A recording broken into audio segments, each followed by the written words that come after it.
Ooh, what's this all about? Well, you're going to find out.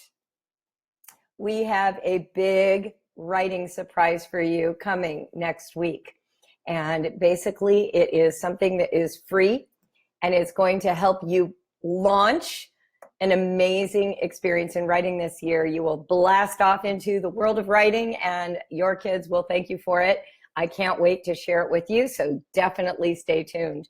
The second thing I want to tell you about this morning is, no, I'm not becoming a lounge lizard, but the podcast is back.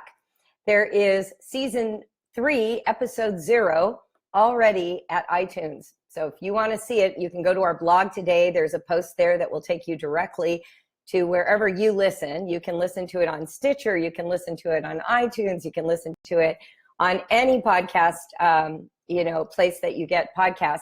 What's awesome is this season, this little teaser episode features one of our lovely Brave Writer students named Mason Lawler, who wrote a book and published it. And so I had a chance to talk with him and get his experience of writing. He's very shy, but super cute. And so that might be a fun one to listen to with your kids. It might even inspire them to take their own writing risks. But then starting Monday is the official launch date for season 3. And episode 1 is a flippin' doozy. You do not want to miss this conversation. It is with somebody I admire, someone I consider an ally, somebody that you will find challenging and inspiring. It is a fantastic episode. I am not telling you who it is. You're going to have to tune in, but you all know who this person is. And you will be just thrilled to hear our dynamic. We love to talk about all things homeschool, and this will be no different. So very excited for you to listen to the podcast again. Please get the word out to your friends. We get people asking us all the time, when is season 3? Or I love your podcast. When is it starting again? Well, it's starting. So be the person who helps us get the news out. We would really appreciate it. Nadine says, I am on break on our first day of homeschool this year. Today is going so great. Isn't that nice? What a great thing to say. What a great thing to say. You know, for those of you who didn't know, we just held a conference in Austin, Texas. Now, clearly I was not there. I was here doing this, taking care of this baby, this bad girl, bad ankle. But what they did is they beamed me in using, similar technology to Facebook Live. And so I was still able to teach all of the things I wanted to teach, but I wasn't there to give all the hugs that I wanted to give. That said, I am so grateful for the internet. It routinely saves my life. I would have to say that the internet has been responsible for some of the best outcomes in my life in the last 30 years, 20 years, however long we've had it. And so I just wanted to note that and thank all of you Austin participants. If you were at that conference and you want to make a comment in the comment section, we would love to hear about that. Camille is saying it was a beautiful conference in spite of me not being there. Well, fortunately, we had the most amazing hostess. Ashley White rocked the Casbah. She had so many surprises and didn't even tell me about them because she wanted me to be delighted when I got there. So I ended up seeing them all through video, FaceTime, photographs, but incredible space, beautiful centerpieces, and a tea and coffee truck for free, serving everybody coffee and tea, and food trucks from Austin for lunch. And I mean, it was just an impeccable event. And then we had Cindy, who does all of the sales and the management of the space. She is my rock star right-hand arm. I mean, if something happened to Cindy, the ship would go down. I can go down and the ship can keep going because Cindy is still going. So I'm grateful for her. She's amazing. And then Kirsten Merriman, who is one of our online instructors, took a new post this year with us. She is now the administrator of all our online class instruction, the teachers, the classes themselves. And I said to her, Kirsten, I need your front of the room energy. And literally 10 minutes later, she's like, plane tickets booked, going. And we hardly consulted. She just totally took responsibility and welcomed everyone and created just such a wonderful warmth and atmosphere. And I have to tell you, What was so amazing, oh, Katie, partnership feels like love. That's one of the quotes from the weekend, that when you partner with your children, it feels like love. Well, the truth is, that's how I felt this whole conference. All of you partnering with me, whether it was my team members or the people attending the conference, each one of you rose to the occasion and said, Julie, we're going to make this be an exciting and good event. We're all going to bring our best selves, and we're going to accept reality for what it is, and we're going to make it the best we can. That should be our motto for homeschool. I said over and over at the conference, lower the bar to experience success. Lower the bar. You know, if you have this goal that you're supposed to do dictation twice a week for the whole school year, you're never going to hit that. What if you lowered the bar to once a month? Well, now, when you get it done once this month, you've already hit success. And that feeling of having done the thing that you said you really wanted to do that one time, you can at least always know you did it that one time. And then the next time you commit to doing it, it's like, I've done it now 2 times. You can start counting it up instead of making a target and then feeling like you're in debt to the target until you get there. Do you know what I'm saying?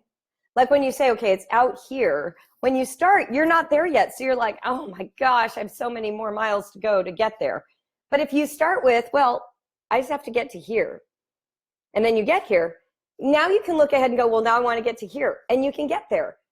In marathon running, they call it running by lamppost. When you get to the point where you hit the wall and it's too hard, you can't think to yourself, I still have 8 miles to go, because that's over an hour of running. And another hour of running after you've been running for 3 hours feels really upsetting. So the only way to get to the end is to run by lamppost or crack in the sidewalk. You're like, well, I can run to that next lamppost that I can see. And you run, and when you get there, you're like, dude, I got to the lamppost. And then you pick the next landmark. I'm going to run till I get to that girl who's going to give me a high five. And you run these short increments. The goal may even still be out there, but what you're doing is you're managing it. You're setting the bar low so that you can feel these little moments of success. Guess who else needs that? Guess who else needs that? Your children. There isn't a single child who in September says, I have a goal for June. Not one. For your child, Christmas, presents, Hanukkah, whatever you celebrate at the end of the year, in September, that is a year away for that child. That couldn't be farther away. So even one semester of education feels long to a child. If that's the case, what can you give them that shows them that today was successful? Not all of this accumulation and then we mark success. What makes today a success for your child? It's one of the reasons I like encouraging them to have their own low bar goals. And I really think it's important for us to think about a low bar goal.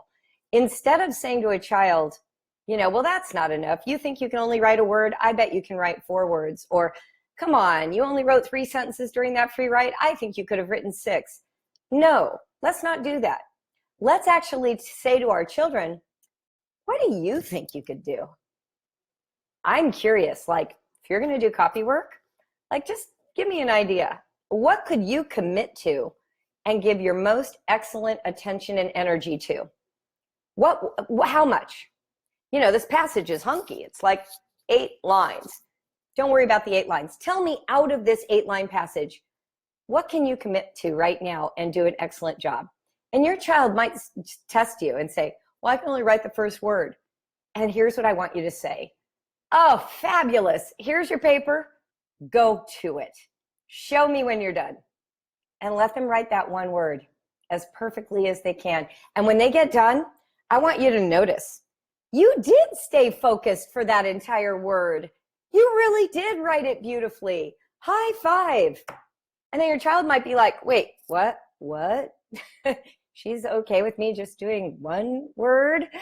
He might even say, well, I can do more than that. And you could say, oh no, you hit your goal. That's perfect. Tomorrow, we'll set a new goal. You can decide how much you can do then. Just let me know. Think about it. You got a whole day, but let's just celebrate you did this beautiful word. If we start thinking the way children think, if we start thinking about what produces momentum, we treat our children so differently. We stop seeing them as the enemy out to thwart our amazing homeschool journey. and we actually start taking the journey with them. Maria Montessori has a fabulous quote. She says, "Follow your child, but follow him as his leader."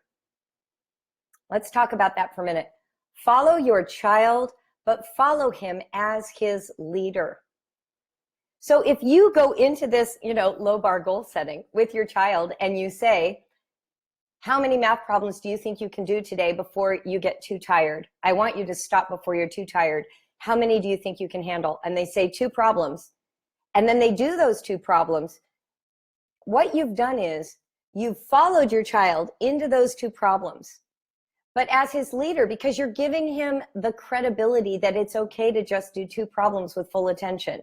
You're saying, good decision. Like that you're committing. Can't wait to see how those turn out. And let's say your child just stayed at the 2 problem pace for a month. And you start thinking, God, he's never going to get faster. He's never going to choose to do more. Maybe at the end of the month, you could say, I've been really impressed. 2 problems a day for a month. Do you know how many problems you did? That's 40 problems. 5 days a week, 2 problems a day. That's 40 problems. And then you could literally stack 40 blocks. You could stack 40 poker chips. You could get 40 pennies. You could eat 40 M&Ms.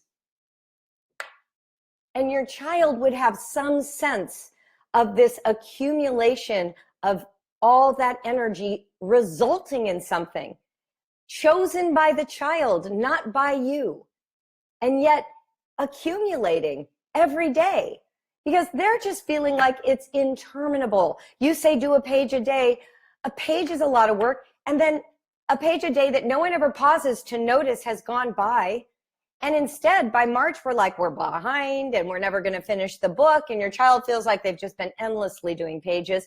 And there's no sense of accomplishment. But if your child did 2 problems a day and had completed 40 problems in a month, that's worth noticing.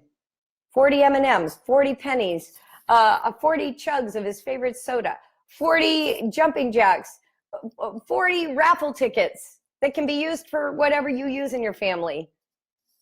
40 hugs. Doesn't have to be calorie laden or expensive. It needs to be tactile.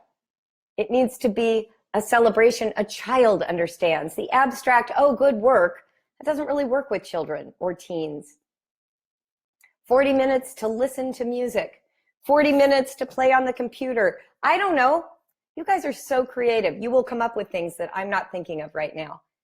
But you will be celebrating what the child chose to do. And you will be acknowledging their success at meeting their own goals. And after you celebrate, after a month, you can look at your child and say, you want to try a new goal? What would be a new challenge? What would be another way we could do this? And maybe your child says, well, I hated it. I don't want to do 2 anymore. Oh, you need a break? Great idea. What should we do for your break? Do you want to play origami or tangrams? Pull in a math game. Let's do Yahtzee for 2 weeks. Pull in something, related, but just take a break. Because don't you need breaks? I mean, I need breaks. I don't need ankle breaks, but I need other kinds of breaks. I need tea breaks. I'm going to just pour myself some tea while we're sitting here. Who else is drinking tea or coffee? Get it out. Join me. Pour your tea. Whoop, I'm still here. But I'm going to drink my tea while it's hot. I get tired of talking the whole time, and then my tea's cold. This is my reward for actually getting here by 11:30. See this cool mug? This is from the Opera House in Paris. So whenever I feel housebound, this mug is like, Calgon, take me away. I feel like I'm back in Paris. Plan a trip to Paris. It's a good idea. You got coffee, you got tea. Somebody loves playing Uno. Uno is a great option. That's awesome. Cheers. Yes, let's all cheers. Ready? Cheers. Here's to happiness in the homeschool and low bar goal setting. Okay. Look, here's what I'm trying to say. You're not going to hit your lofty goals. you have to make other people cooperate with them. If you want to run a marathon, go run the marathon. Don't ask your sister to run it. Can you imagine trying to get your sister to run the marathon on your behalf? No. The only people who run marathons are the people who want to. They don't do it for someone else. I mean, there are marathoners who do it for causes. That's really common. But people who don't run are not inclined to do a marathon for someone else. You have to want that. That's not an easy thing to do. If you want something, you have to do it. So what is homeschool? Homeschool is the parent wanting something that the other people don't want to do. That is a recipe for frustration. That does not work. And yet we know that your children love to learn. The brain research shows it. They can't not learn. They're learning right now while you're watching me. They're off learning something you don't know about. In fact, you're going to find out in 15 years when your kids are in their 20s or their late teens or early 30s, that they were learning and doing stuff you didn't even know was happening, and you were in the same square footage all that time. My kids have whole TV show series I didn't even know they were watching. And when I've asked them, I'm like, when was this happening? We live in a small house. We had one television. I was always around. And they're like, Mom, I don't know how you didn't know this was happening. So your kids are learning. You can't stop it. They're working on it. They're figuring out what they care about. And then you have homeschool goals.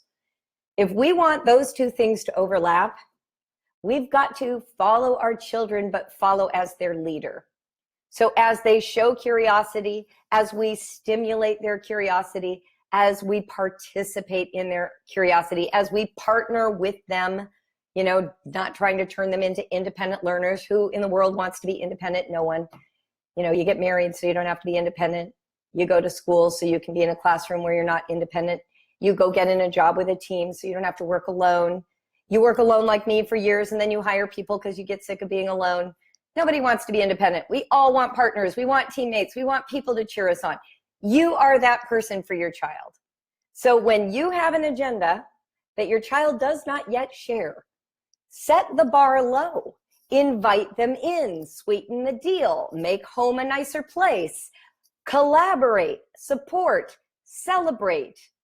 Share in the journey. Don't put the burden square on their cute little 7-year-old and 12-year-old shoulders. Be a part of it. Go with them on this journey. And yes, I know you have 10 children and it feels impossible. That's because it is. So now you have to rotate through children. You have to rotate. You cannot abandon the older crowd just to hang out with the youngers or vice versa. And it does mean that percentage-wise, 11 kids get less of you than a family with 2 children. That's the decision you made. Embrace it. Own it. Do not make your children pay for that choice. This was your choice. Hire a mother's helper to come in and take care of children one afternoon a week so you can give devoted time to your teens. Maybe you have to do some homeschooling on the weekend when the other spouse is around. Maybe you literally rotate days and you have one day where you work with the older kids and the youngers play and watch TV all day.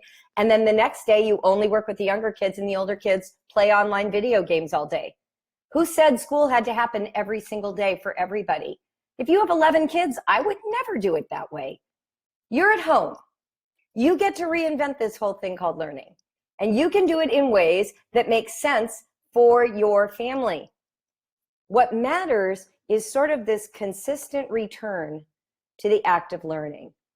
Finding ways to consistently return, to keep the routine and the rhythm going. You don't have to do it flawlessly. It doesn't have to hit a certain marker. It just needs to happen. What I've noticed is when the bar is too high and parents and kids are not meeting that bar, paralysis sets in. And when paralysis sets in, no homeschool is happening. There's what I call the wandering nomad syndrome. Do you know what I mean? Children are just sort of like wandering, like, The Walking Dead around your house. And you're over there clutching the schedule, and you're ready to cry. You don't know how to wrangle all these children to the school table. Nobody wants to. And when you get them there, the toddler crawls on top and ruins everything anyway. And so you just sort of go into this frozen not doingness. That's not good for anyone. Go back to reading aloud, watching movies, playing games, building with Legos and blocks, taking field trips, planting bulbs because it's the fall and they will bloom in the spring, carving pumpkins because it's almost October, like that. Get out of this slavery to the worksheets and the schedule and reconnect with the joy of your family, learning, and using your bodies. And then you'll find places to feather in that copy work and that grammar sheet and that math book and that science experiment, because you will be reinvigorated from the joy of who your children actually are. These people that you want to spend 24 hours a day with. I know you do. You would never do this job if you didn't think they were amazing, right? Yeah, plant bulbs right now. This is your PSA. Go plant bulbs if you live in the Northern Hemisphere. Hard to do in California, but you can totally do it in Ohio. You can plant mums. I mean, sit outside. If you have a backyard that can have a fire, do your read aloud in the morning around the fire. Like, that's my biggest bummer about this ankle. For those who didn't see it, here's another view. Is that I had just put in a nice little tiny patio with a bird feeder stand in front of the patio. And I spray painted and protected my old, patio fireplace that was all rusted from the rain. And I just bought a really comfortable chair. And I was going to spend every morning of the fall drinking tea with a fire and reading. And now I can't hop down the stairs. But secretly, I'm thinking about how I can get down there. It may still happen, but I certainly won't be able to fire build. That's going to be a bridge too far. But you can. You could roast marshmallows for breakfast outside in your backyard for read aloud time. Why wouldn't you? Why wouldn't you? Don't you think that would just rock the Casbah? Wouldn't your kids be like, what the heck? I get to listen to read aloud and watch a fire, play in the fire, roast marshmallows, and this is homeschool? That's a head tilt. Why couldn't you do that? Why couldn't you do that? Anytime you start to feel the energy flag, think about how to make life pleasing again. Make it pleasing again. Something a little out of the ordinary. They wake up and music is playing. I wish I had done more of that. My son Jacob was great for music. He loves soundtracks from movies and he loves classical music in addition to every other kind. He's a DJ now and he goes around, he's a Columbia Law student, but in his, moonlight hours, he goes and DJs parties. And so it's house music and all this stuff. So, he likes the true full gamut of music. But when they were young and they did copy work, Jacob would always put on soundtracks from movies. And our favorite soundtrack was from Sense and Sensibility, the Emma Thompson version. It's a gorgeous soundtrack. And so whenever I hear that, for me, it's associated with copy work because that was one of the themes that would play when we did copy work. But it changes the mood of the room if you have that kind of atmosphere to wake up to. And maybe it's just very quiet. And they wake up and the lighting is low and there are tea lights inside little lanterns sitting on the table, just waiting for them. I always say you don't necessarily need to change the math curriculum. Maybe all you need to do is add candles or brownies. Remember how enchanting it is to be a child. Twinkle lights mean everything. There is something about lighting, sound, and fragrance that we undervalue in the home and that creates such a wonderful sense of place. And when you have place, when you know where to sit and how to arrange your body and you feel good about being there, your willingness to take on challenge just grows exponentially. It's why classrooms are so challenging to manage. I have a bunch of friends who are school teachers and they just got ready to start their falls. One of my friends has been a third grade teacher for 25 years. And she was showing her classroom pictures on Instagram. I adore her. I mean, I would want my children in her third grade class. Like, she's the most delightful human ever. Anyway, and she teaches in Oxnard, California. And she's a hiker. She walked Japan. She's amazing. Just cute little friend of mine from college. And her classroom has beanbag chairs and books in cubbies and banner flags. And it's as homey as she could possibly make it for third grade in a classroom.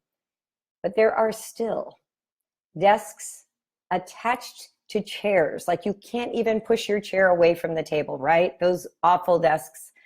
And there is still rows. And there are still rules. Like they can't just get up and go talk to someone in another desk chair.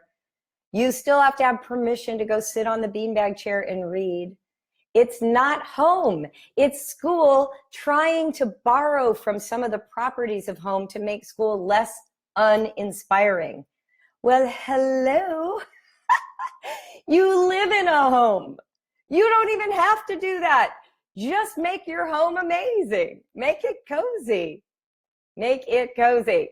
Take advantage of all those ideas, you know? Turn all your bookshelves into rainbows. I got that from Instagram. I put my books now according to the color of the spine. Wouldn't your kids have fun doing that? What if the first day of school was just to rearrange all the bookshelves in rainbow order? I mean, my goodness, my daughters especially would have loved that. They were my two artists and they would have thought that was just fabulous. I didn't know it existed or I would have done it with them. Start thinking that way. Get them tactilely involved in what they're doing, you know? For kids who have a hard time reading to themselves, you could literally Xerox off, do you guys know the word Xerox? Photocopy the chapter you're about to read aloud for all your kids, and they could hold the pages and read along while you're reading aloud. That could happen in your house. You could photocopy those pages onto colored paper. And then when you're done, you could ask them to go through and just circle all the words that they didn't know how to pronounce until you said them. Or they could circle their favorite funny words, or they could pick a passage from what they were just reading along reading with you. And that could be their copy work. Make sense? Yeah, ditto machine.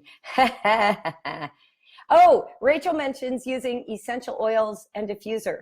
Fabulous, fabulous. There's nothing better than pleasing fragrance, you know, whether it comes from essential oils, candles, cinnamon rolls baking in the oven. You know the old trick, right? When you sell your house, you're supposed to have chocolate chip cookies baking.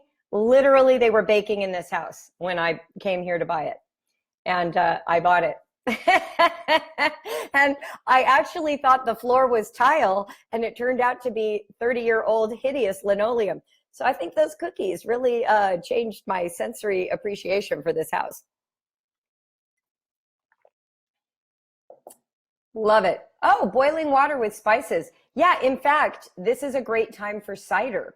And if you have a crock pot, you can just pour in apple cider and cloves and cinnamon sticks and allspice, a couple of orange slices, a couple of lemon slices, and that could be going all day.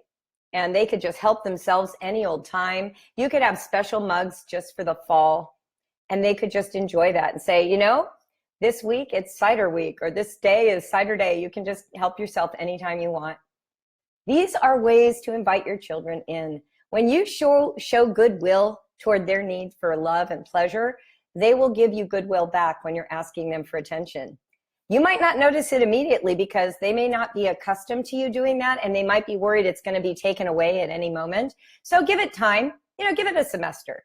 See if you can shift the energy in your family to cooperation through indulgence.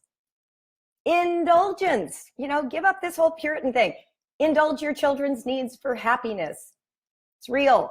They deserve it. And you do too. You'll be shocked at how much happier you are when they're happy, right? You can't require someone to be happy. You actually have to do things that make them happy. It's amazing how that works. Oh, see, now Casey lives where it's 100 degrees. So do iced tea. Make the tea in the backyard. Put it in one of those big jars with the little button that you press. So make the tea together. We did sun tea all the time when I lived in Southern California. And then load it up with ice. You could get those really fun ice cube trays that are different shapes and throw in, you know, flower-shaped ice and just have that be sitting there for your kids. And they get to make iced tea and drink it all day. Iced tea with lemonade to cut the caffeine if you want. Nice Arnold Palmer. And just have that be your drink.